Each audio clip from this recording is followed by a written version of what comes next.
So our next chapter is bank reconciliation statements. Okay.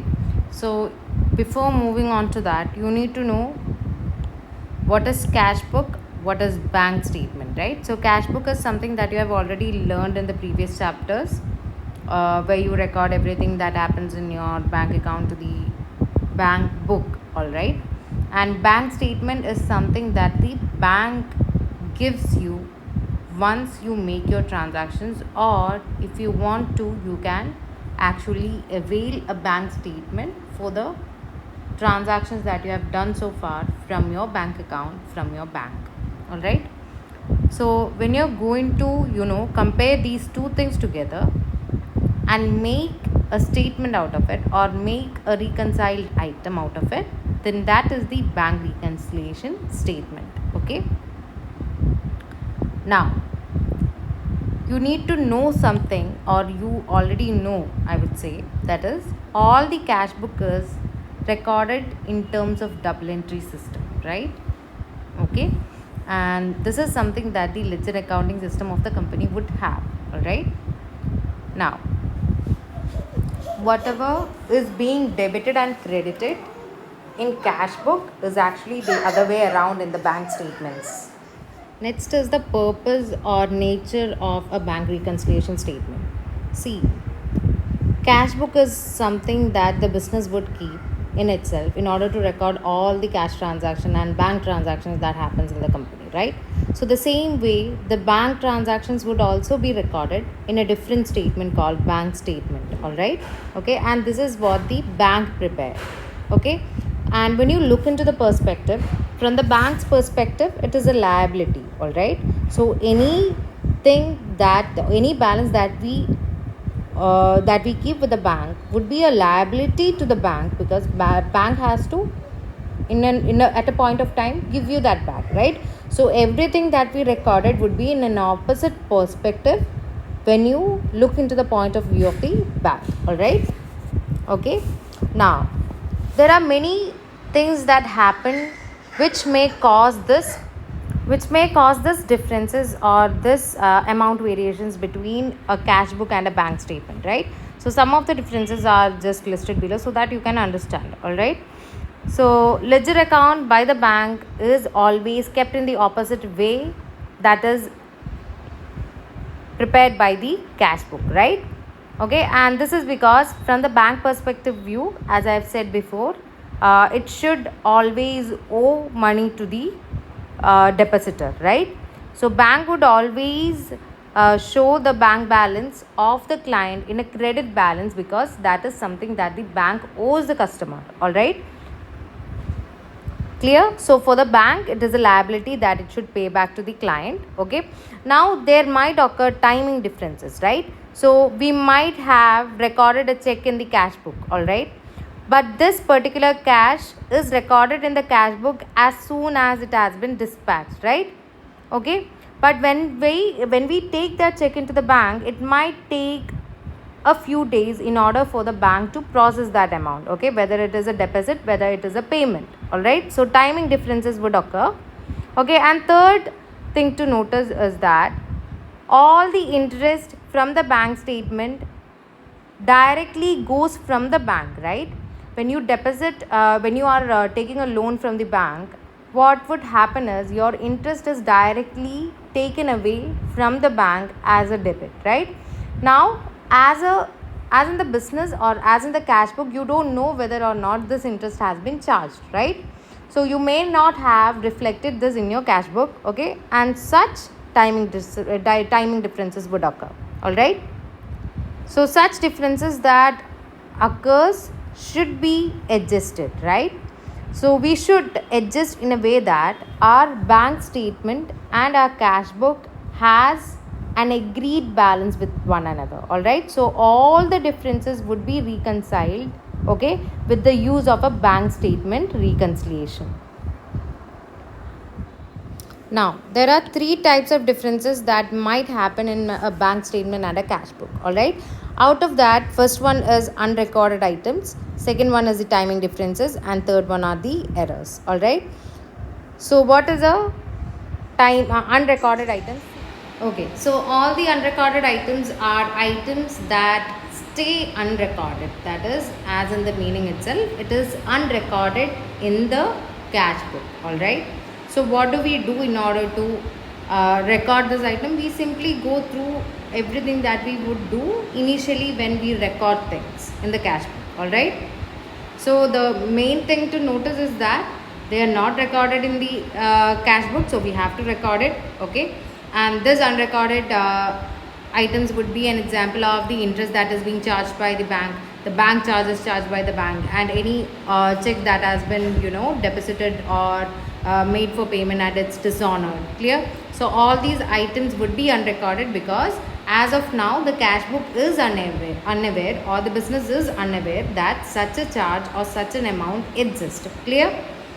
Okay, now they are not we don't have that intel or we don't know how it happened, and immediately such adjustments are not made. Okay, so we only know this while we are reconciling items between the cash book and the bank statement. All right, now test your understanding. One, on which side of the cash book should the following unrecorded items be posted? Okay, so if it is a bank charge, it is an expense, right? So our cash reduces, so you're going to take this into the credit side. Okay, direct debits or standing orders. Suppose a direct amount or any amount that has been directly debited from our bank is in as in it is being withdrawn. All right, so what happens, our cash book still has that balance, but from the bank statement perspective it is already debited, right? It is already reduced. Okay, so we have to reduce it, so you are going to credit it.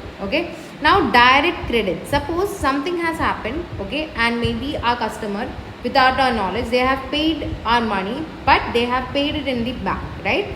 So we don't know about that, hence our cash book balance is still lower than it should have been. Okay, and later on while reconciling we came to know that our customer has actually deposited money directly into the bank, right? So we have to move our balances in the cash book upwards. That means we have to increase our cash balance, so we have to debit it. Clear? Now dishonored checks received from customers. Suppose we have actually deposited a customer's check into a bank, right? So when we receive check, we actually record in cash book as a debit item because it is increasing our cash or bank, right? But what happened was, a few days later the bank actually dishonored that check, so that means the check is not processed. All right, so the balance in the cash book now is wrong because that particular amount has not come into the bank at all. All right, so we have to reduce our cash book, so we are going to credit it. Clear? Now bank interest received. See, often it happens that in our bank accounts, in our deposits, there might be interest that is being given by the bank, right? But most of the time we are unaware of it. Sometimes we don't know of it. Okay, in our personal lives as well, we can see the examples like someone has deposited some money into the bank. Okay, but our bank failed to send us that notification that this money has been credited, right? It happens. So same way it would happen in the current accounts of the business as well. All right, so money has been deposited in the form of interest, but we don't know that. Okay, money has been credited, but we don't know that. So our cash book is still at a lower balance, but the bank statement would show a higher balance. So in order to adjust our cash book, we have to debit it and increase it.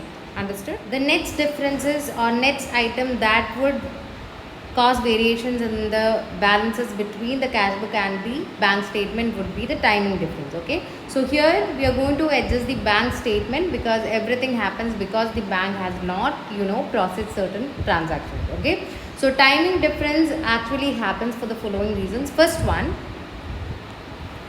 outstanding or unpresented checks. Okay, so that means we ought to pay our supplier some money. All right, so we are going to pay it, right? So when we paid it through cash. We paid it through check. Okay, and the moment that we give that check away to the bank for payment, we are going to record it in our cash book, right? So we are going to credit our cash book because we have already given that check. All right. But what happens is that when that particular check reaches the bank, it might take a few days until it gets processed, right? So when we are going to reconcile items, at that point of time, the cash book may not, the bank statement may not have actually debited that balance. Debited as in it might not have reduced that balance from the bank balance, right? So this would create a timing difference, and we need to adjust our bank statement accordingly, all right? Because we have recorded correctly in the cash book, bank is the one who is at at the wrong side here, all right? Now the next one is outstanding or uncleared lodgements. So this is the opposite of the payment that we do. That means a customer has given us money in the form of check, all right? So we have deposited that check into the bank, and the moment we are going to deposit that, we are going to show that the customer has given us money, so we have received that bank amount, all right? So we are going to debit it in our cash balance, all right? That is the cash book, okay? But the bank takes a few days in order to process that, right? So the bank might not have cleared that check and credited into our bank accounts, and as such the timing differences would create a difference in balances between the bank statement and the cash book. So we need to adjust that, okay? So for all these items, the bank statement needs to be adjusted, okay? So in order to do that, you're going to take the balance as per bank statement that would be given in the question, okay? And you're going to deduct any outstanding or unpresented checks, and you're going to add back any outstanding or uncleared lodgements, okay? And then you reach the balance as per cash book, all right? The third category is the errors, right? And this type of error can be there in the cash book, that is on the business perspective as well as on the bank's perspective, right? So from the business, while the accountants are recording certain items, they might cause mistakes, right? So this mistake would lie upon the cash book, hence the cash book need to be adjusted to correct these things, all right? So same way, bank would also commit mistakes. For example, bank might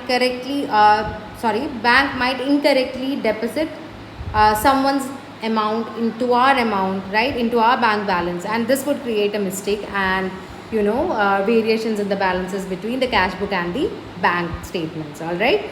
Now outstanding payments and receipts. See, the logic behind the outstanding payments and receipts are discussed here. First of all, it talks about the outstanding or unpresented check. So what happens, there is someone called the poor boy, okay? So we have our company has actually presented a payment check. That means we have issued a check in order to pay to poor boy, right? So this happened in 29th March. So what we do is we immediately record this transaction on our cash book, as well as we are immediately giving the bank to process it for payment, okay? Suppose the bank takes several time for its payment to be processed, okay? And not several time, a period of time for its payments to be processed, okay? And it so occurred that they actually processed that amount on 6th April, right? So there is a timing difference, that is, we actually recorded it on 29th March, whereas the bank actually processed it on 6th September, right? So this timing difference needs to be corrected, okay? And this is because of the doing of the bank, right? The bank delayed the transaction, hence we are going to adjust the bank statement in order to make it right, all right? So in the same way, in the same sense, all right, we might have received checks from our customers, right? So what we do is we directly enter them into the cash book, okay? And we also plan to we also lodge them into the bank. That means we have deposited that money into the bank, okay? But the bank has not cleared that check, and bank takes several days to clear them. Suppose the bank actually cleared it on 2nd April.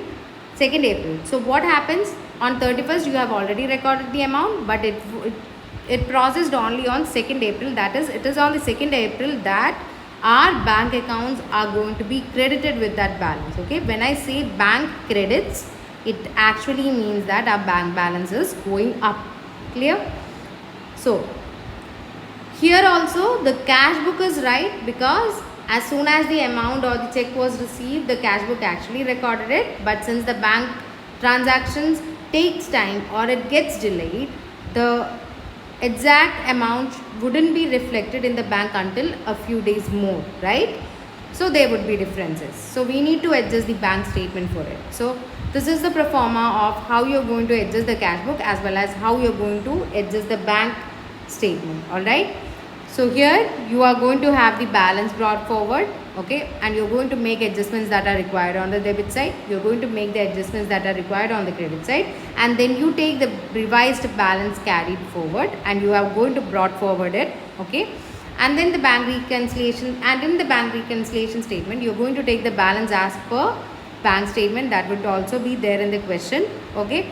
And then you're going to take the outstanding checks and deduct it, okay. Then you're going to take the outstanding lodgements and add it, alright, and any other adjustments that is required for the bank statement would be taken, and then you're going to take the, and then you're going to get the revised balance as per cash book, alright. So it is always the other way around, okay.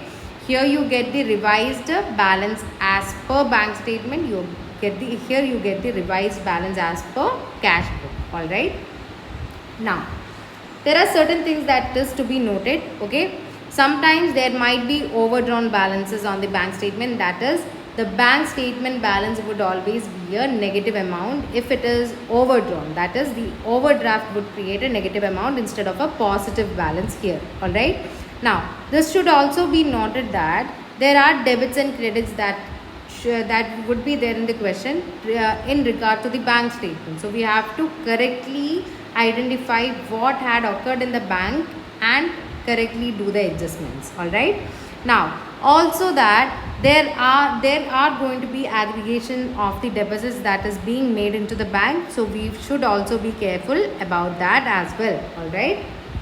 Now the bank balance that is shown in the SOFP would always would have to be the revised cash book, alright. That means after reconciliation. Now let's see the test your understanding 2. So the following transactions are given to you, that is this one, okay, and you need to identify which among these following should be adjusted with the cash book, okay. So what they are asking us, which of these 6 options is to be adjusted in the cash book, alright. Let's see. The first one, direct debit 530. So this particular 530 is directly debited, that means the cash book is unaware of this transaction and needs to be adjusted, so this is right, okay. Lodgements not credited. See, this is something that the cash book already adjusted, okay, but the bank failed to process in time, or the bank is taking time to process it, hence the cash book need not get adjusted regarding this particular thing, alright. So the third one, check paid in by the entity and dishonored 234. Okay, so this is something that the cash book should adjust, right, because we have already recorded this in our cash book, okay, but when the check was processed it got dishonored, okay. So we need to adjust back our cash book in order to maintain or in order to reconcile the balances. Fourth one, outstanding checks. See, this is something that has already done and dusted with the cash book, that means we have already recorded, okay, but the bank is taking time to process it, right. So this is not a thing. Next one, bank charges. Definitely this is something that the company would be unaware of until it is going to reconcile the item, so this is something that needs to be adjusted in the cash book, alright. Now sixth one, error by bank. So see, error by bank, in the name itself it is something that needs to be adjusted in the bank statement. So the answer is 1, 3 and 5. Let's see. So it is the B. Okay, now I want you to try doing all the other test your understanding and ask me if there is any doubt.